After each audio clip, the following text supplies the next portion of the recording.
Vou começar com o nosso querido Márcio Vieira. Márcio Vieira, você fez um trabalho que eu acabei esquecendo que ia fazer isso na sexta-feira. Mas isso daqui, até como uma resposta para alguns daqueles que estavam conversando comigo, mandando mensagem sobre o Antônio Oliveira, para vocês entenderem. E eu vou lembrar sempre isso. Nos últimos jogos que o Corinthians atuou, mais ou menos 80% dos 10 de linha eram jogadores que já estavam no nosso elenco. Lembrando que alguns dos reforços chegaram ali no meio, quase em cima da hora, para que o Corinthians pudesse reverter a sua tendência. Mas, vamos lembrar aqui, essa daqui é super importante, tá? Corinthians antes, Ramon Dias, 16 jogos, 2 vitórias, 2 empates e 8 derrotas, né? Lembrando que nas coletivas, o nosso Antônio Oliveira sempre achava que tudo ia se resolver porque era maratona. O seu percentual, né, de aproveitamento era de 25%, muito próximo ao que o Luxemburgo teve nos primeiros 10 jogos, né? Então, para vocês verem que a gente estava em uma condição difícil, isso aí lembrando, inclusive, que aqui está incluído, não só o Antônio, está incluído a vitória do Larute e 2 derrotas também. Então, se a gente for considerar aqui as 13, né, as 13 partidas aqui, a gente tem uma vitória a menos e 2 vitórias a mais nesses números. Agora, com 27 jogos e 21 pontos, são 34,56 de aproveitamento, o que é muito pouco dentro dessa perspectiva, mas eu sempre cito a vocês que Ramon Dias chega ao Corinthians e tem apenas 11 jogos, né? Agora 11 jogos, depois do jogo do Atlético Goianiense. São 4 vitórias, 4 empates e 3 derrotas. E aí eu falo para vocês, é esse percentual aqui que você tem que incluir na tabela do Campeonato Brasileiro. E eu muito obrigado mesmo ao Márcio Vieira por isso, né? Fez um bom apanhado de percentual. Se o Corinthians tivesse hoje com esse percentual, né? Percentual, porque isso daqui que a gente está falando de aproveitamento dentro do campeonato, a gente teria talvez ali algo em torno da 9ª colocação do Campeonato Brasileiro. Certo? O Corinthians estaria na 9ª colocação do Campeonato Brasileiro à frente do Atlético Mineiro em aproveitamento, tá? Então, dito isso, é nesse aspecto que eu falo que você tem que ver o campeonato entendendo as nuances e oscilações e também os trabalhos distintos. Quantos foram os torcedores que chegaram até aqui no canal dizendo aqui, nossa, nós temos 25 jogos, 24 jogos, só vencemos 2 jogos, só vencemos 3, 4 jogos, você acha que vamos sair da zona do rebaixamento? Eu digo sim, por conta disso, pelo aproveitamento do Ramon Dias, porque o Ramon Dias era um trabalho mais curto e um aproveitamento melhor. É excepcional? Não, não é excepcional, mas dentro da perspectiva em que a gente se encontrava de metade do que a gente estava fazendo em pontuação, quando você encontra um trabalho do Ramon Dias com 11 rodadas antes, tinha 10, mas vocês entendem que ali deveria estar em 43%, em torno disso, salvo a última leitura que eu tinha feito dos aproveitamentos. Mas salvo isso, o que indicaria que o Corinthians poderia estar na 10ª colocação junto ao Vasco, né? Ou abaixo, 11ª, quem sabe? Com a vitória, a gente estaria à frente do Atlético, se a gente... Então, assim, é disso que eu falo, é entender os números, entender não a fotografia, mas o vídeo todo.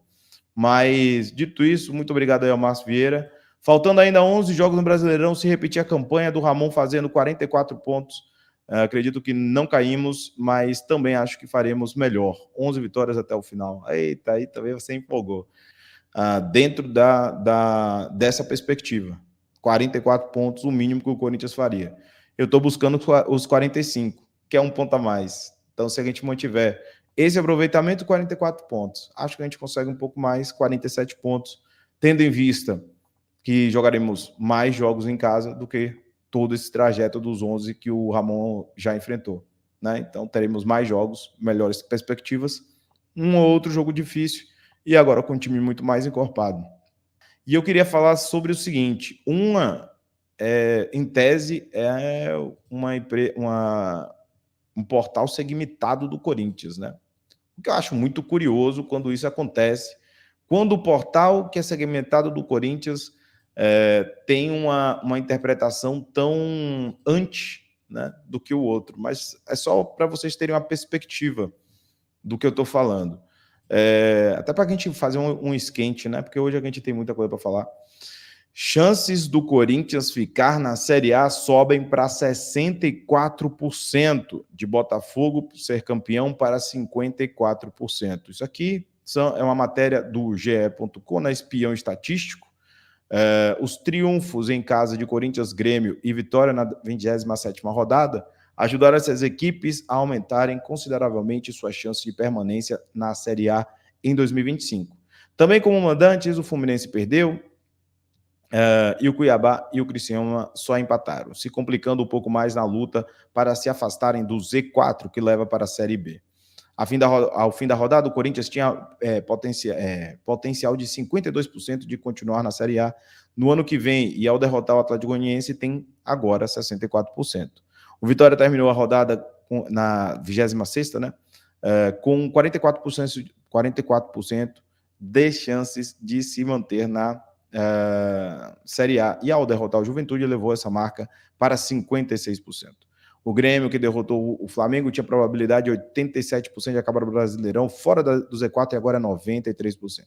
E aqui eles colocam os percentuais de chance de permanecer. Então você tem o Atlético Goianiense praticamente rebaixado com 1,69%, tem o Cuiabá com 20%, o Fluminense com 54%, o Vitória com 55%. Perceba que o Fluminense está atrás do Vitória, inclusive, nessa perspectiva, tendo um jogo a menos. É o que eu falo para vocês. Às vezes não é a questão de você ter um jogo a menos, mas quem você vai jogar e como você vai compatibilizar até o seu calendário. O Criciúma com 59%, e o Corinthians com 64%, além de Red Bull e Juventude.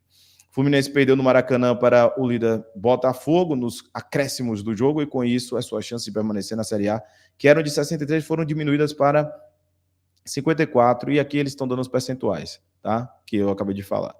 E aí você tem a evolução permanecer 100% do Bahia, Botafogo, Cruzeiro, Flamengo, Fortaleza, Palmeiras, São Paulo.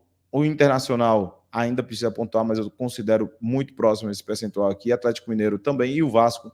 Eu sempre falo sobre esses times aqui, que eu acho que até o Vasco da Gama tá tudo safe, né?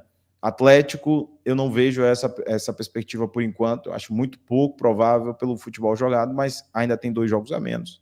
Vamos ver o que vai acontecer com o Atlético Paranaense. E aí ele fala aqui o porquê dessa situação. As chances são determinadas por modelos estatísticos aplicados pelo economista Bruno Imaizumi sobre microdados coletados pela equipe do espião estatístico desde 2013. Foram analisadas as características de 109.467 finalizações e resultados de 4.442 jogos de campeonatos brasileiros, que servem de parâmetro para medir a produtividade atual das equipes no ataque e na defesa a partir de métricas de expectativa de gol, o X-Gol, que todo mundo conhece, né? Consolidada internacionalmente. Por exemplo, se uma equipe com desempenhos ofensivos e defensivos apenas medianos será visitante no segundo turno contra adversários que estejam com melhores performances mandantes, as chances desse visitante vencer são menores do que de um time eficiente e de alta produtividade ofensiva que tem agendados confrontos contra adversários que, neste momento, estejam com piores desempenhos caseiros. Isso aqui é muito legal, velho. Isso aqui é muito legal. Porém, conforme novos jogos são disputados, os potenciais futuros mudam, rodada a rodada. Essas são algumas possibilidades que explicam o fato de as chances não acompanharem exatamente as posições atuais na tabela de classificação. Os potenciais futuros são diferentes dos resultados já conhecidos, entre outros motivos, devido à inversão de mandos no retorno. Os dados ajudam a calcular o potencial que cada equipe tem para vencer os jogos restantes, considerando o mando de campo e outras características, a fazer 10 mil simulações para cada partida a ser disputada, o que resulta nos percentuais do quadro abaixo.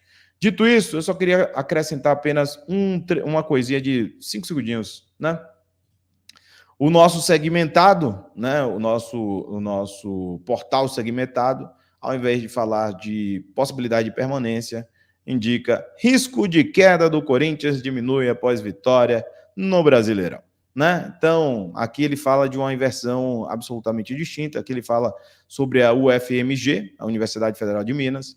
A equipe começou a rodada com 59,2% com risco de queda, mas de acordo com a UFMG, Agora, as chances de rebaixamento são de 47,4%. Então, o Corinthians conseguiu diminuir em 11,8 percentuais. E aqui ele tem muita similaridade com o posicionamento atual da zona do rebaixamento, né? Muito por conta, o Fluminense aqui tem percentuais menores, mas o Fluminense tem um jogo a menos e mesmo assim está dentro da zona do rebaixamento. Aqui ele está utilizando muito mais o posicionamento que está atualmente, né? Então, aqui varia muito com quanto o resultado final. Mas que fique bem claro, esses posicionamentos estranhos que nossos segmentados do Corinthians atribuem, enquanto os demais falam de forma muito mais técnica na permanência, que é o objetivo de todos. Sair do rebaixamento, até que é uma visão negativa, mas a permanência sempre é positivo.